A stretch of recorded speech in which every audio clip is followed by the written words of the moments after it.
Hello, everybody. This is Gary, and welcome to Physical Format Rock and Roll. Thank you so much for tuning in. I greatly appreciate anybody and everybody that watches this channel. So, this is my year end top 10 albums of 2021. 2021 has been a fairly good year for new music. I didn't realize that until I started thinking of some of the albums that came out this year. Originally, I was only going to do a top 5, but then I decided, that's what I did before. I'm going to expand it to top 10. And even then, I had to cut it down. And I'm sure that I'm probably forgetting some stuff.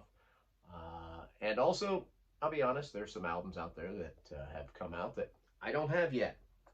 So I can't judge those. So all I'm going to do is judge by the ones that I do own right now. The weather outside might be frightful, but it's fine in here. Anyway, so like I said, I want to narrow it down to 10. I don't just want to show every album that I got this year, but I did cheat a little bit for number 10, but I will tell you why. So I had two bands or two artists share the number 10 spot, and this is why.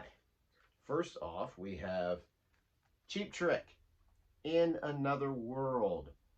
This is a pretty good album by Cheap Trick. I do wish it would have had, maybe just a couple more hard rocking songs on there, but still just a fantastic batch of songs. Why does it have to share the number 10 spot? Because the album did not come out at the same time as the CD did. It was delayed quite a bit. I know that's not necessarily Cheap Trick's fault, but I don't care. It made me mad. I bought the CD, and after I did that, well, I never did get the vinyl, so that's why. Sharing the number 10 spot would be Lana Del Rey and Chemtrails from the Country Club. Now, why is this sharing the number 10 spot? Because it makes me angry that her album was so expensive. I was actually looking forward to it. I listened to Lana Del Rey, and I was, anticipating this coming out. But the vinyl was like close to 40 bucks or something like that. I don't know. I just thought that was kind of crazy. I don't know. So out of protest, I did not buy it on vinyl. I bought the CD, but I will say I do really like this album. And if I wasn't penalizing it, it would probably actually be up higher, because Wild at Heart is probably one of my favorite Lana Del Rey songs right now, and that's off here. This has like an area, a sweet spot in here where it has like a few just great songs right in a row. I do really recommend this. I do really like this album, but like I said, I only have it in CD. I'm penalizing it. I'm knocking it down for that. Otherwise, it would be higher. So coming in at number 9, I have Too Mean to Die by Accept. I think this is a fantastic album. A little corny at times. Got some heavy metal cliches in there, but not too bad, and it just rocks. This is just a kick-ass album, pretty much all the way through. I know there's no Udo on this thing, but I really like it. I dig it, and I'd love it if Accept would come over here and tour again over here in the United States. But anyway, that's my number 9, Too Mean to Die.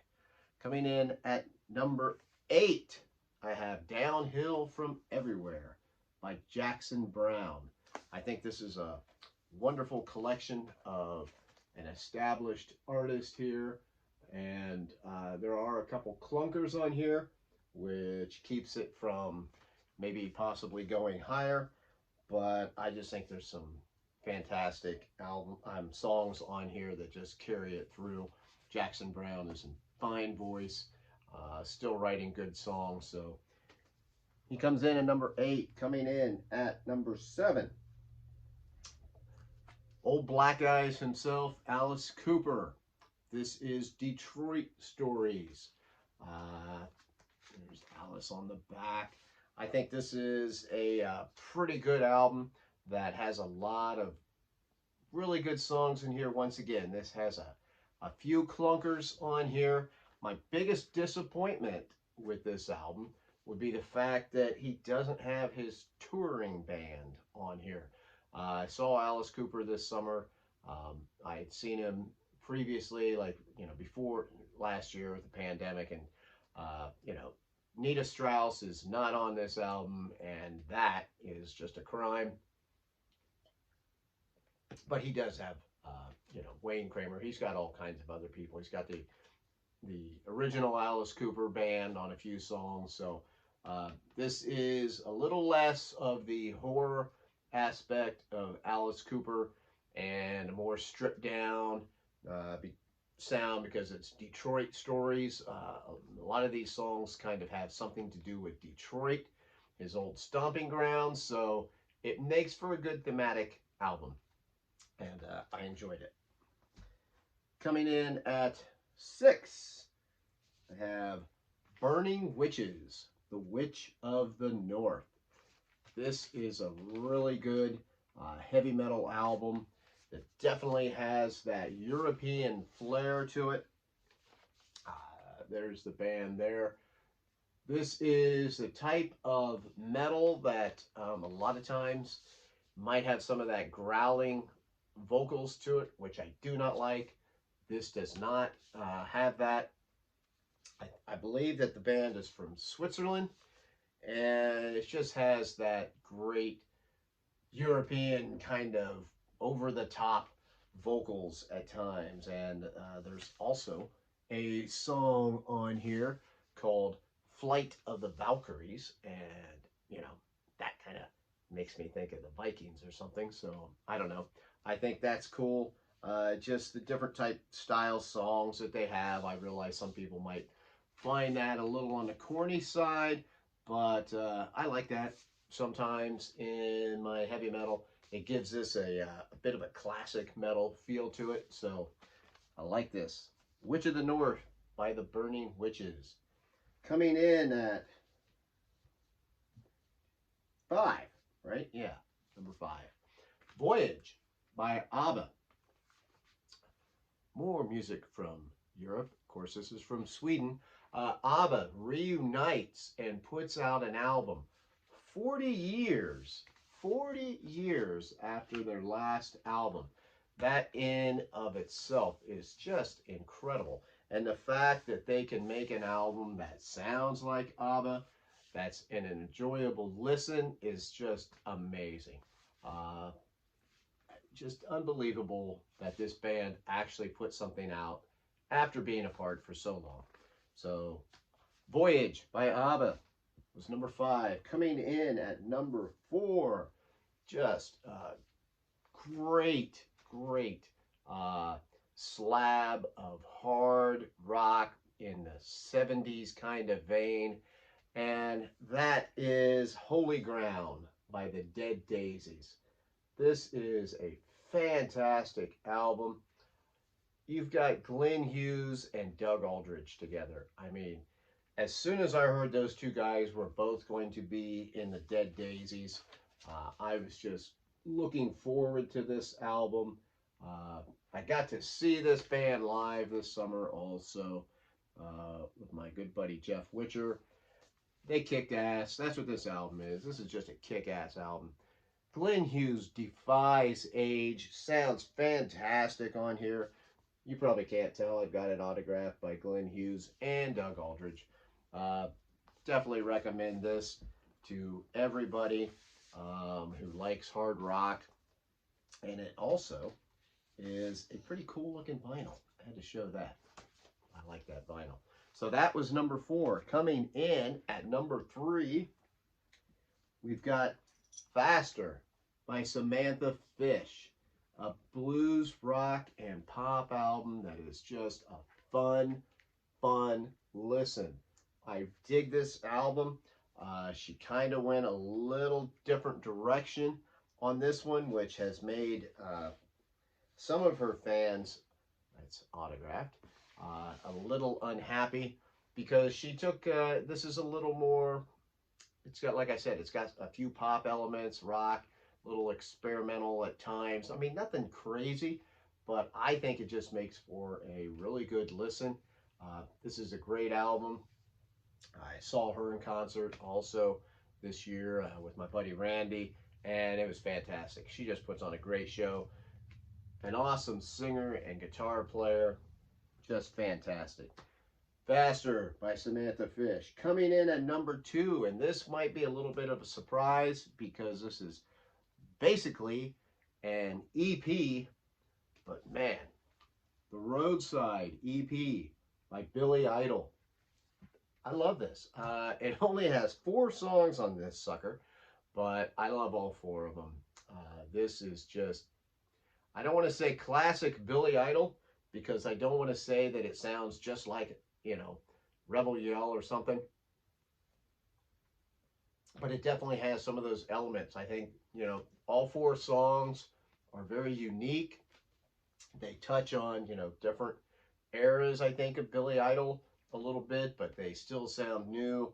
Uh, Billy sounds great.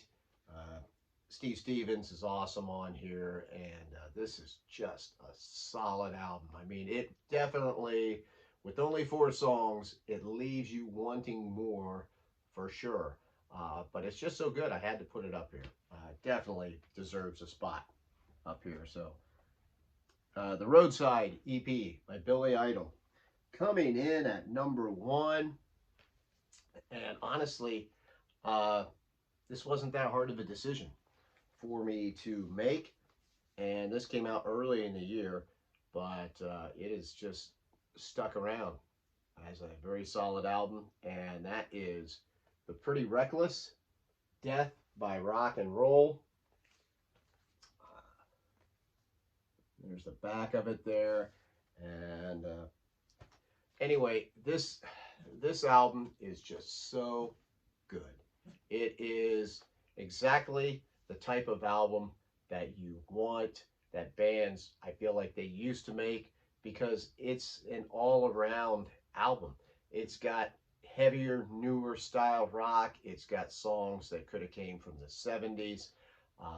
It's just got some oddball type songs. Just an all-around good listen. This is just a terrific album. The Pretty Reckless has put out 3 solid albums in a row. You think of all the great bands and how they seem to have that spot where they get 3 albums that are really, really good right in a row. I feel like that's where this band is right now. And they're just on top of their game. It's just fantastic songwriting and performances is what this is. I just love this album. Like I said, this came out early in the year, but it just stayed with me. So that's my number 1 album of the year. Death by Rock and Roll by The Pretty Reckless. And these next 2 are kind of I'm gonna say honorable mentions because so these were new albums that came out this year, but they weren't necessarily new songs. They were just, this is the first time they've been released, but they're still new. So this is Doro performing Warlock, Triumph, and Agony live. This is a great recording here. This is a live album where she performs the whole Triumph and Agony album live, which is Warlock's best album. So just to hear this stuff done live, like modern day, pretty cool, pretty heavy. Does a good job. Doro, one of my favorite singers, one of the best metal singers, still sounds fantastic on this album, even though the original one was done back in the 80s, the original studio album. The fact that she can still sound this good performing this album now is fantastic. And then my last one here that I will show is this. This is Pink Floyd live at Nebworth from 1990. So this would be from Momentary Lapse of Reason version of Pink Floyd. And while it is a very short set, it is the full set that was performed at Nebworth because there were several bands there. And even though Pink Floyd was the headliner, they still didn't play like a completely full set. But this is just an amazing sounding record. This is, I believe this is at 45 RPM. If I remember right, I'm pretty sure it is. Yeah, it is. Because like you got one side where they just do Money, and they do a really good job too. It sounds different. You've got Shine On You, Crazy Diamond, Great Gig in the Sky, Wish You Were Here, Sorrow, Money, Comfortably Numb, and Run Like Hell. Of course, this is the Pink Floyd without Roger Waters. But still, this is great. This sounds fantastic. And just, once again, wish there were more songs on it, is all. So those are my picks for 2021. You can see I've got some of the other ones that I really liked behind me that just didn't quite crack the top 10. But a great year. Great year for new music. And there's, like I said, there's more that I haven't even got yet that came out in 2021. So thank you so much, everybody who's watched videos throughout the year, and anybody who's watched this one. You know, leave comments, like, subscribe, all that great stuff. I appreciate everybody here. I'm Gary. This is Physical Format Rock and Roll. Until the next time, my friends, I will see you down the road.